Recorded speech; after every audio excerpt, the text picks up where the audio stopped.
Hello everyone, welcome back to my YouTube channel. तो आजकल ये न्यूज़ बहुत ज़्यादा फैल रही है कि ये लोग प्लास्टिक के टब में खाना खा रहे हैं, बिरयानियाँ खा रहे हैं, ये वो कर रहे हैं। तो भाई इसमें इतना शॉक्ड होने वाली कौन सी बात है? ये कोई नई बात है? I can give you like 50, मतलब 50 से ज़्यादा पिक्चर मैं आपको दे सकती हूँ जिसमें आपको ये दिखाई दे जाएगा कि इनके किचन के अंदर आपको सेम वही मग देखने को मिल जाएगा जो ये लोग बाथरूम में दिखाते हैं कभी कभी। वही आपको बकेट देखने के लिए मिल जाएंगी। मैंने आज तक ऐसा कहीं पे भी नहीं देखा, लिटरली। हो सकता है शायद मैंने नहीं देखा, कोई यूज़ करता होगा प्लास्टिक की। सिर्फ मैंने इतनी हद तक देखी कि कुछ लोग ऐसे टोकरियाँ यूज़ करते हैं, है ना, जो फ्रूट्स वगैरह डालने के लिए या कुछ सब्जियां वगैरह डालने के लिए। इससे ज़्यादा मैंने नहीं देखा किचन में प्लास्टिक का यूज़। और वो भी स्पेशली उसी चीज़ के लिए होती है क्योंकि वो नीचे से जालीदार वगैरह होती हैं, पानी निकल जाए उनमें से।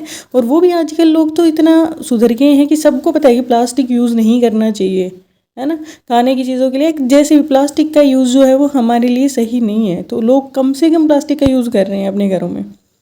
हमारे खुद के घर में स्टील का ही हम रखते हैं क्योंकि हमें पता है। पहले हम रखते थे, पहले कई सालों पहले, जो जालीदार टोकरियाँ होती है छोटी छोटी, वेजिटेबल वगैरह वॉश करने के लिए। लेकिन क्या कोई खाना डाल के खाता है उसके अंदर?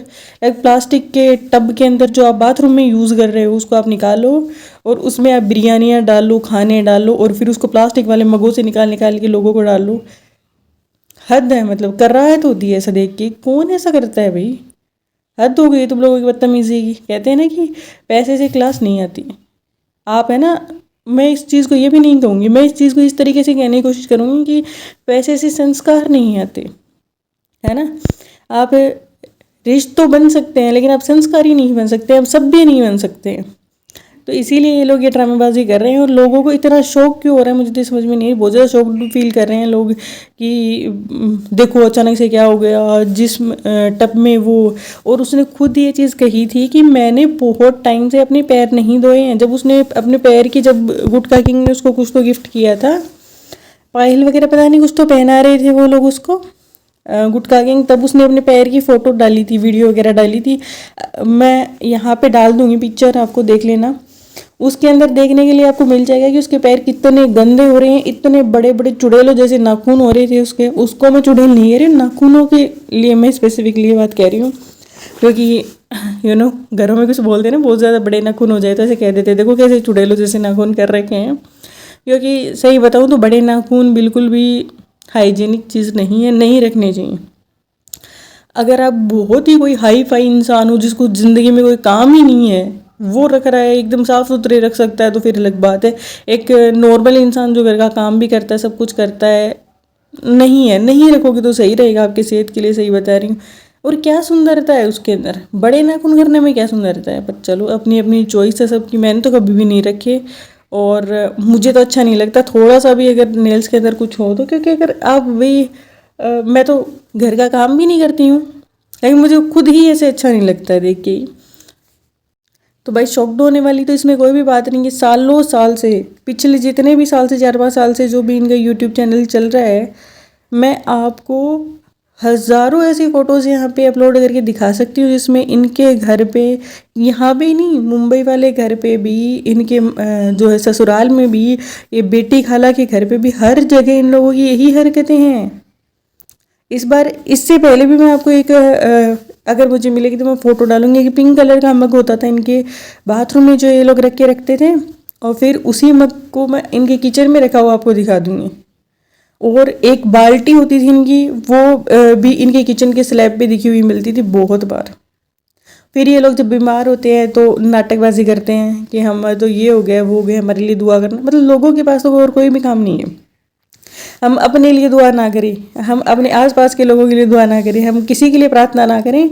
हमारा बस एक ही काम है कि हम भालू अप्पी के लिए प्रार्थना करें। क्यों भाई? आप ऐसा दूसरों की लाइफ में क्या चीज़ें ऐड कर रहे हैं? क्या आप लोगों की लाइफ में कुछ अच्छा कर रहे हैं कि सब कुछ छोड़ के सिर्फ आपके लिए दुआएं कीजिए? क्यों? कौन हो आप? सिर्फ एक यूट्यूब से लोग आपको देख रहे हैं, उसी का पैसा कमा के खा रहे हो आप, और उसी से लोगों को आके लताड़ भी लगाते हो। एक तो तुम्हारे गुटखा किंग पति को, है ना, सही बता, जब जब इस गुटखा किंग को देखे इतना गुस्सा आता है। इतना ये बंदा फ्लर्ट किस्म का बंदा है। अगर आप देखोगे ना जिस तरीके से रिजा से, सारा से उन लोगों से बात करता है, बहुत अजीब लगता है भाई, बहुत अजीब लगता है। और इन्होंने कौन सी सेलिब्रेशन नहीं की भाई? अगर आप नॉर्मल घरों में देखेंगे ना, एक डेकोरेशन के अलावा इन लोगों ने कौन सी सेलिब्रेशन नहीं की, मैं तो ये जानना चाहती हूँ। कैसे के पास जवाब है तो मुझे दे दो भाई। मेरे पास तो इस बात का बिल्कुल भी जवाब नहीं है कि डेकोरेशन के अलावा ऐसी कौन सी चीज़ नहीं थी जो ये नहीं कर पाए। डब्बे के डब्बे भर के आप लोगों ने मिठाई बांटी है। जिस घर में अगर दुख का माहौल होता है ना, सबसे पहली चीज़ ये होती है कि वहाँ पे मीठा नहीं बनता है ना। वहाँ पे क्या कहते हैं, अगर मजबूरी हो गई किसी के लिए तो दूसरे के घर से बन के आ जाएगा, लेकिन उस घर पे नहीं बनता है। दुख का मतलब ही ये लोग, जब भी देखो आप किसी के भी घर पे बीमारी होती है, किसी की अनफॉर्चुनेटली किसी की डेथ वगैरह कुछ हो जाती है, तो भाई नहीं बनाते हैं मीठा लोग, बहुत टाइम तक नहीं बनाते हैं। क्योंकि एक जो है ना इंडियन कल्चर के अंदर स्वीट बनाने को एक खुशी जाहिर करने के तरीके के रूप में समझा जाता है, जो कि मैं तो ऐसा नहीं बिलीव करती हूँ। ठीक है, मैं तो शुगर खाना वैसे ही पसंद ही नहीं करती, मैं तो नहीं खाती हूँ शुगर। लेकिन मीठा बनाने को जब कोई शुभ काम होता है तब मीठा बनता है। जब कोई बहुत ज़्यादा शुभ काम होता है, जब आप बहुत खुश होते हैं, तब आप मिठाइयाँ बांटते हो। दुख में कौन मिठाइयाँ बांटता है? और कौन ऐसा नीच इंसान है जो घर पे किसी की इतनी बड़ी बीमारी हो रही है, 14 घंटे की सर्जरी हो रही है, और उसके बावजूद भी आके जो घर पे आके मिठाइयाँ मांग रहे हैं?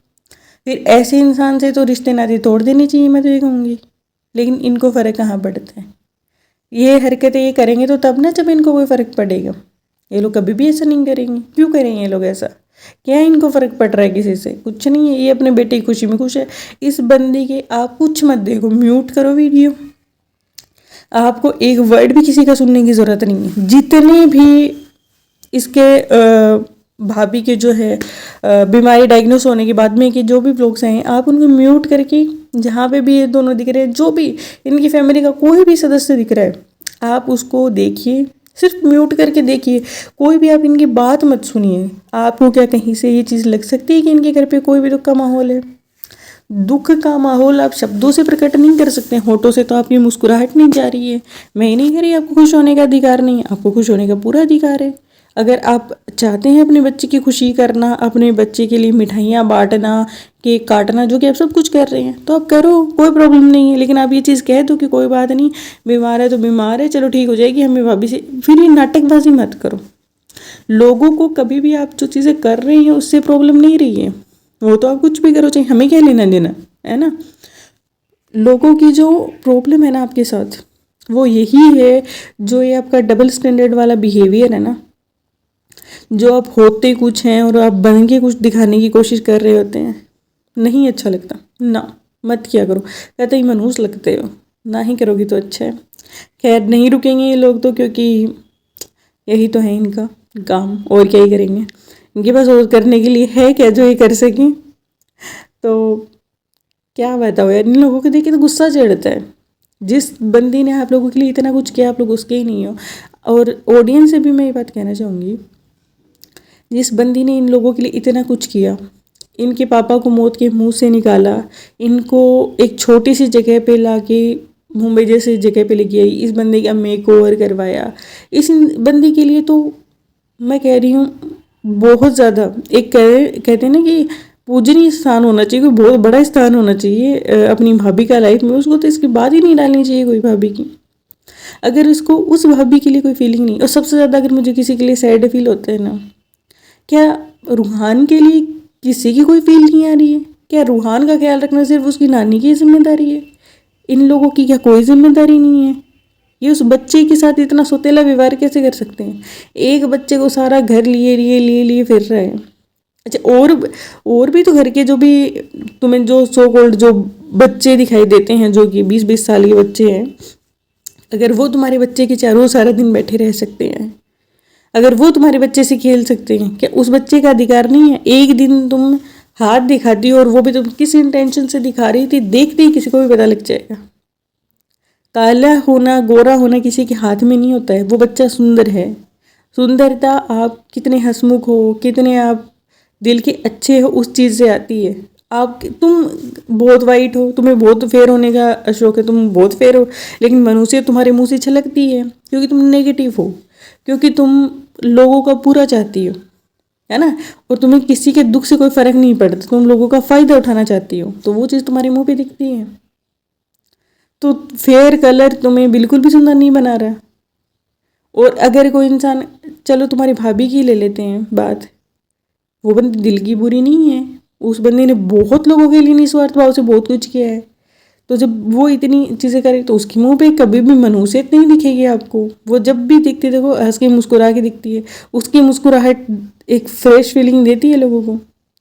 जितना भी लोग कहेंगे मतलब लाफ्टर वाली हंसी हंसती है, वो करती है, लाफ्टर टेक आ जाता है, लेकिन वो सब मजाक की बातें हैं। एक नेगेटिविटी दीपिका में दिखाई नहीं देती है जो तुम्हें दिखाई देती है। उस बच्चे का भी थोड़ा सा ख्याल कर लो, अगर किस कोई भी ये फैमिली में